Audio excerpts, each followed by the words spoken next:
Fala pessoal, eu sou Larissa Faria e hoje eu tô aqui para te ajudar a ter um tempo com Deus. E o que é tempo com Deus? A gente precisa saber, porque como é que eu vou ter um tempo com Deus se eu não sei nem o que isso significa? Mas a gente não pode confundir as coisas, porque tem gente que tem ali o seu momento com Deus de 1 a 2 horas, depois levanta e começa a viver a vida como se nada tivesse acontecido. Mas o tempo com Deus, ele nada mais é do que um relacionamento. Ele não dura só 1 ou 2 horas, mas ele dura 24 horas do seu dia, todos os dias. E esse passo a passo que eu vou dar aqui de como ter um tempo com Deus, ele vai ser para você poder estudar a Bíblia, ter este tempo com Deus, conhecendo a palavra, como estudar, como fazer. E eu separei em 4 partes para conseguir explicar melhor para vocês. Número 1, dar a sua primícia. O que é isso? No tempo com Deus, o mais importante é no momento em que você acordar, você já dá a primícia do seu dia para o Senhor. Porque ali você vai ser cheio, você vai ser renovado, você vai estar alimentado pela palavra. Pensa comigo, ontem você almoçou e hoje você não vai almoçar. Lógico que você vai, você tem fome, todos os dias você precisa comer. O que você almoçou ontem já foi, né? Já passou. E a palavra de Deus é a mesma coisa. O que eu li ontem era para ontem e o que eu vou ler hoje é para hoje. Eu tenho que me alimentar da palavra todos os dias. E quando eu acordo de manhã e já me alimento da palavra e não tenho acesso a mais nenhuma coisa, a não ser a palavra, eu sou fortalecida. Eu recebo vitamina, proteína e eu fico forte pro resto do meu dia. Caso aconteça alguma coisa ruim, caso eu sofra alguma tentação, alguma coisa, eu tenho uma base para ficar forte, fortalecida e vencer aquilo. Número 2, oração.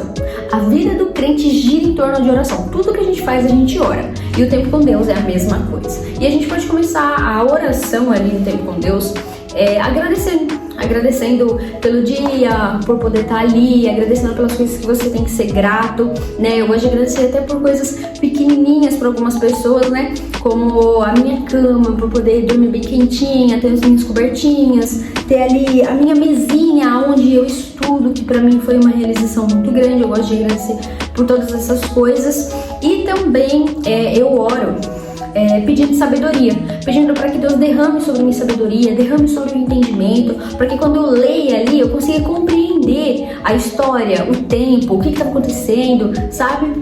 E também peço para que Deus me ajude a colocar em prática aquilo que eu tô lendo, sabe? Que eu não, ai que lindo, maravilhoso, ele sai ali e não muda nada, entendeu? Mas que eu coloque em prática o que eu vou ler. Eu já falo, Senhor, me ajuda a colocar em prática a leitura que eu vou fazer hoje, que eu realmente viva a palavra que eu tô lendo hoje. E a oração, ela tem que ser sincera, né? Ela tem que ser genuína, ela tem que ser algo do seu coração, porque a oração, ela é uma conversa mesmo com Deus, não é algo regado, algo que tem que ser algo certinho. Não, esse aqui é um modelo mais ou menos para você conseguir entender o que você fala numa oração, porque eu, como nova convertida, né, quando eu me converti, eu queria ter meu tempo com Deus, eu não sabia, não fazia a mínima ideia do que eu fazia, como eu fazia, o que eu tinha que falar, eu nem orava nem nada, não conseguia entender nada que eu tava lendo ali, e eu acho muito útil, né, falar assim dessa maneira, porque conforme você vai fazendo, você vai pegando jeito ali e tudo mais, e daqui a pouco ele começa a ser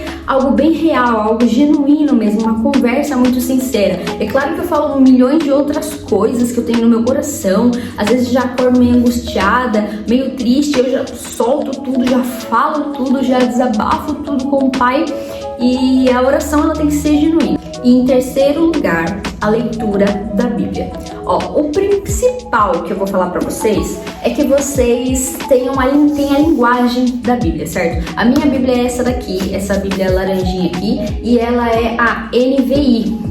NVI. Ela tem uma tradução muito boa, eu consigo compreender essa Bíblia. E tem outras que eu já peguei assim, e é umas palavras muito mais difíceis, difícil compreensão. Então, se você vai começar a ler, você nunca leu, você não sabe, tenta procurar uma Bíblia que tem uma tradução bem atualizada, mais fácil de compreender, para que você compre, para que você possa começar a estudar ela. E por onde começar da Bíblia, né? A Bíblia tem 66 livros.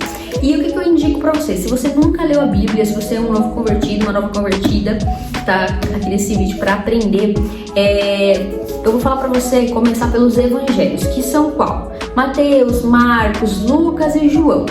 Que estão falando a respeito do ministério de Jesus, como tudo começou, todas as coisas que aconteceram. É bem legal, é um dos meus favoritos, assim, quando eu leio, meu coração assim ferve, porque é muito legal e é de uma fácil compreensão, e ali você já começa a conhecer um pouco da Bíblia, dos discípulos, de Jesus, e aí quando você terminar ali João, já pode ir Atos dos Apóstolos e até o final, e depois você já começa em Gênesis. Quando eu me converti, eu comecei a ler em Gênesis porque eu queria ler do começo ao fim. Cara, foi muito difícil. Foi quando eu comecei a chegar em Números, Êxodo, nossa, cara, minha cabeça bagunçou toda, eu não entendia, não compreendia nada. Mas eu continuei, né? Não desisti. Eu demorei 3 anos pra ler a Bíblia toda. E eu finalizei, terminei ela, fui começando a ler ela de novo, agora sem ordem, né? Comecei lendo Salmos. E também use a internet ao seu favor. É claro que a minha Bíblia ela tem uma leitura fácil, mas também tem palavras que eu não conheço, que são diferentes, são mais difíceis. E é lógico que eu dou um Google, coloco lá no tradutor o que essa palavra significa, né? O que tá falando aqui. E na hora ali que o Google dá aquela tradução, eu pego e troco aquela palavra pela tradução do Google e consigo compreender o texto. Porque às vezes uma palavra que você não entende, você pula assim, não sei o que tá falando, às vezes faz total diferença na compreensão do texto que você tá lendo. E na minha leitura eu faço o seguinte, eu leio um capítulo por dia. Não fica muito pesado, mas às vezes o capítulo é bem pequenininho, a história tá muito interessante e eu começo a ler mais. Mas sempre eu tento ler um capítulo por dia, né? Pra eu conseguir pegar aquela história, entender tudo e compreender tudo aquilo. Ainda mais quando é do Antigo Testamento, né? Que é umas coisas assim mais complexas. Você tem que entender. Eu gosto então de tipo assim dividir por capítulo, pra ir devagarzinho. Mas você vai fazendo aí devagar, da sua maneira, o que é melhor pra você. Você tem que se adaptar com o que é melhor pra você. E eu também gosto de ter sempre um livro de apoio. Tipo assim, depois que eu terminei de ler a Bíblia, eu gosto de ter um outro livro pra eu ler sobre um outro assunto, seja ele qual for. Pode ser sobre Jesus, sobre cura, pode ser sobre finanças, sobre psicologia, que era um que eu tava lendo esses tempos atrás. Então é bem legal. Daí você também lê tipo um capítulo do livro por dia, ou uns 3 temas, sei lá, o que for melhor pra você. E eu vou dar um bônus aqui. Tem muita gente que gosta também de começar o devocional com louvor, cantando, adorando. E eu sempre tentei fazer isso, né? Porque a galera sempre fala, coloca o louvor primeiro e tal. Mas eu não me adaptei a isso, eu tentei, mas eu não me adaptei a isso. Eu gosto de sentar, já orar e começar a ler. Mas se for melhor pra você, é até legal, porque já muda o ambiente ali, você colocar o louvor, né? Adorar e depois sentar, fazer a sua oração. Ou no louvor mesmo tocando, você já começa a orar. Isso daí você vai se adaptar conforme a sua necessidade, o que você gosta de fazer, tá? Não tenta fazer aquilo que eu tô falando, arrisca, porque eu sou uma pessoa, você é outra, né? Às vezes depois eu coloco um louvor, eu saio pela casa ouvindo louvor e tudo mais, alguma ministração, outra coisa. Eu sou assim e eu me dei melhor desta maneira. Número 4.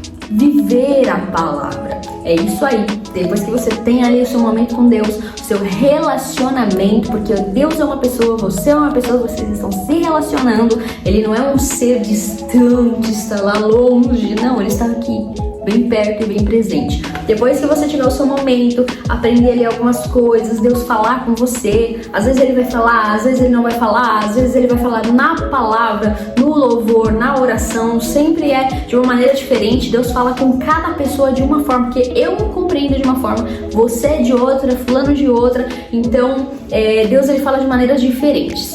A gente tem que colocar em prática, entendeu? Se eu tô lendo a respeito de honestidade, tipo assim, eu entrei ali, hoje foi sobre isso que eu li, né, em Provérbios, eu tava lendo sobre honestidade. Então, eu tenho que colocar isso que eu li em prática, né? Sempre que eu vou fazendo algumas coisas, honestidade, tem que ser honesto, tem que ser sincero, tem que ser verdadeiro, né? E vou seguindo ali o meu dia nessa base do que eu aprendi, tentando colocar em prática, sabe? Ser mais honesta, com meus sentimentos, às vezes com o meu falar e tudo mais. Então, coloque em prática o que você leu, sabe? Tipo, fica meditando meditando no versículo, em algum versículo, né? Falou também no que eu li a respeito de pecado, né? Não esconda os seus pecados, porque você não prosperará. Então isso daí foi o que eu guardei na minha cabeça mesmo.